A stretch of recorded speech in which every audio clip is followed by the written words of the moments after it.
Assalamualaikum warahmatullahi wabarakatuh. Kembali lagi di channel saya, Ceritaku. Pada kesempatan ini saya akan menceritakan sebuah cerita mistis yang dialami oleh seorang pendaki. Cerita mistis ini berawal dari Gunung Arjuno. Tapi sebelum mereka ke Gunung Arjuno, mereka ke Gunung Welirang.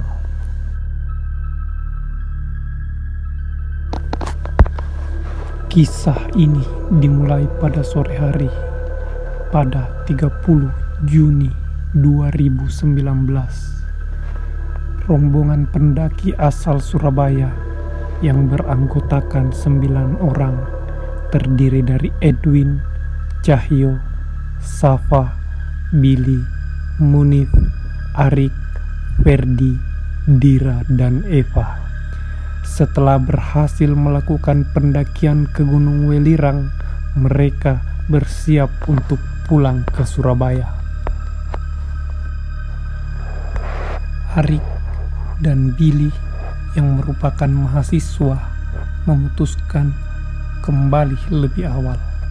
Sekitar jam 2 siang mereka turun gunung karena keesokan harinya harus mengikuti ujian akhir semester.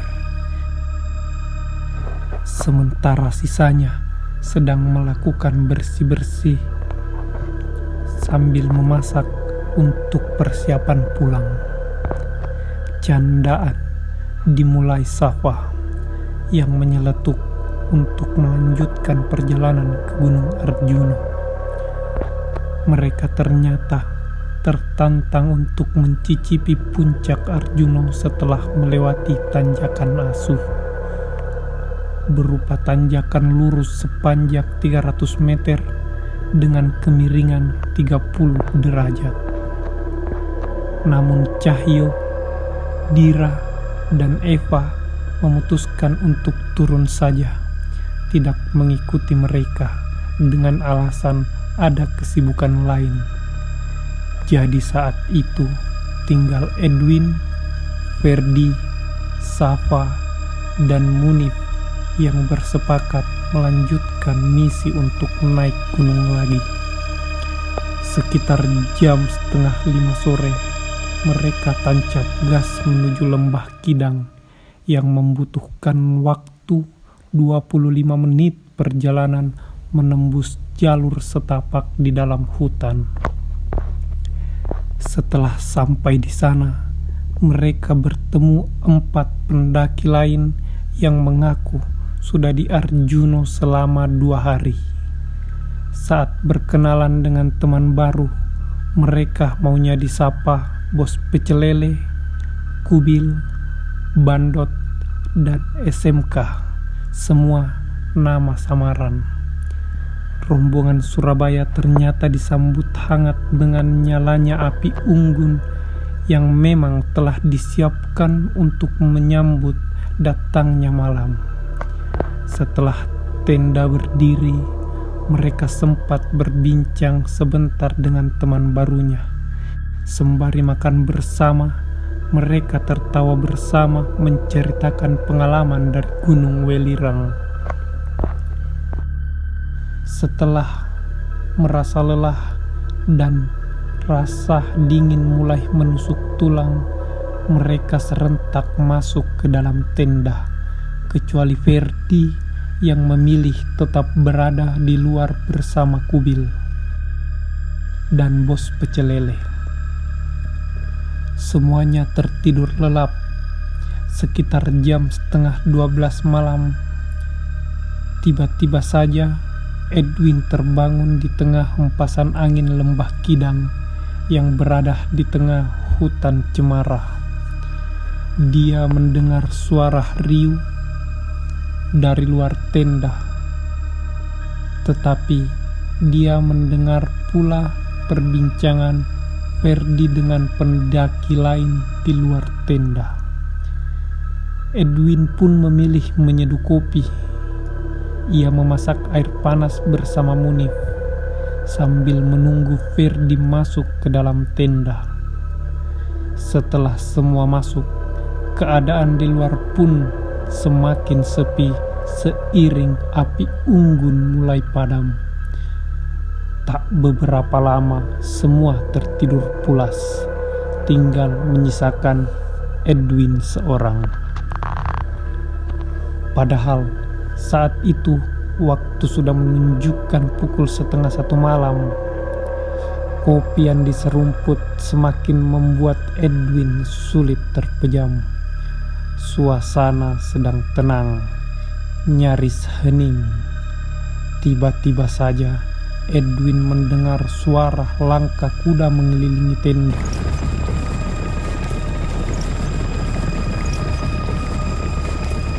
Sontak hal ini membuatnya dirundung ketakutan.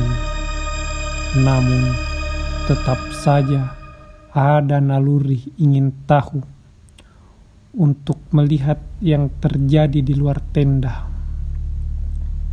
Dalam kesaksiannya, Edwin mendengar suara tapak kuda yang menapak tanah, dan suara itu terus berulang dan sangat mengganggunya.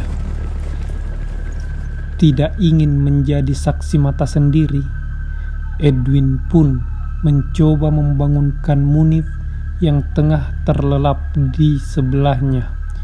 Namun sial bagi Munif, dia tidak menggubrisnya. Edwin kian larut di dalam kesendiriannya. Edwin berusaha cuek dengan apa yang terjadi di luar tenda. Namun semakin dia hiraukan, suara pijakan justru terdengar semakin keras. Bahkan sesekali terdengar juga suara rintihan wanita dan suara seperti botol yang terinjak. Nyali Edwin ciut. Dia memilih bersembunyi di balik sleeping bag hingga akhirnya berhasil terlelap pulas. Keesokannya, pada Senin dini hari 1 Juli 2019, sebelum summit attack, Edwin coba bertanya pada orang samping tendanya yang sering mengantar orang ke Arjuna. Tak disangka jawabannya itu membuat dia semakin tercengang. Ternyata suara itu benar-benar ada dan juga sering terdengar dan dialami oleh para pendaki yang lain. Edwin langsung teringat dan sudah tidak heran lagi karena dia sempat melintas alas Lalijiwo yang mitosnya merupakan pintu gerbang jin yang terkenal di kalangan pendaki. Mereka akhirnya memutuskan tancap ke puncak jam 4:30 pagi dari Lembah Kidang bersama pendaki lain. Medan tanah, bebatuan, hingga rerumputan telah menunggu di depan sana. Berbekal air dan roti yang enak bila dibalut dengan madu, mereka memulai perjalanan menanjak puncak Arjuna. Medan terus menanjak. Safa sempat terkilir kaki kanannya hingga tertinggal Kubil dan rombongannya sebagai penunjuk jalan. Mereka sempat menunggu Safa hingga dia dapat kembali normal. Beruntung, jalan setelah bukit hanya tinggal lurus untuk tiba di puncak Gunung Arjuna.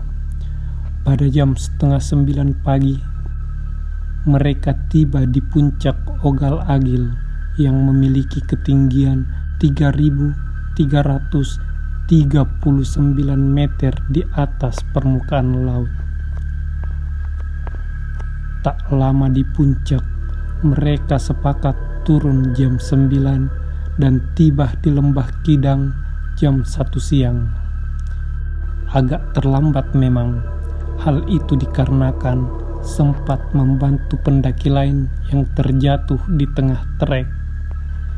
Sekitar pukul 2 siang, mereka melanjutkan perjalanan untuk turun, karena keesokan harinya teman mereka ada yang bekerja. Tiba di pos 2 Kop-Kopan pada pukul 5 sore. Hari pun semakin gelap. Sialnya, tiba-tiba hanya Edwin yang merasakan seolah-olah dikelilingi 2 siluet hitam dan merah hingga mereka sampai bawah. Edwin tak berani menoleh ke atas karena takut membuatnya tak fokus untuk turun karena mulai sering tersandung. Edwin tidak berani menyimpulkan apa yang terjadi saat itu. Hingga hari ini, Edwin pun masih memikirkan hal tersebut dan belum berani bercerita ke teman-temannya mengenai kejadian yang dialami selama perjalanan di Arjuno. Bagi teman-teman yang memiliki pengalaman mistis di Gunung Arjuno ataupun di gunung-gunung lainnya, bisa ceritakan di kolom komentar. Terima kasih.